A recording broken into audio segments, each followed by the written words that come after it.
حضرت علی رضی الله عنه به نزد گورستان ایستاد و فرمود: ای اهل قبرها، خانه هایتان از آن دیگران شده و اموالتان بین وارثان تقسیم شده است و همسرانتان با مردان دیگر ازدواج کردند.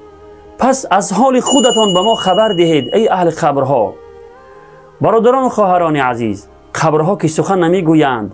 حضرت علی رضی الله عنه رو به همراهانش آورد و فرمود: قسم به الله که اگر این صاحبان قبرها سخن می گفتند، البته می گفتند و تزودوا فان خیر الزاد التقوی، یعنی برای خود توشه آماده کنید که بهترین توشه پرهیزگاری است.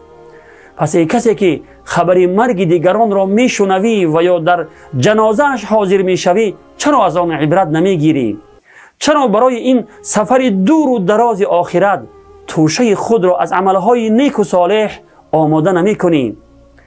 از مرگ می ترسید ولی برای آن تیاری نمی بینید. از مرگ نترسید بلکه از آن بترسید که مبادا مرگ به سراغ شما بیاید در حالی که تا حال از گناهانی که انجام می دهید توبه نکرده باشید.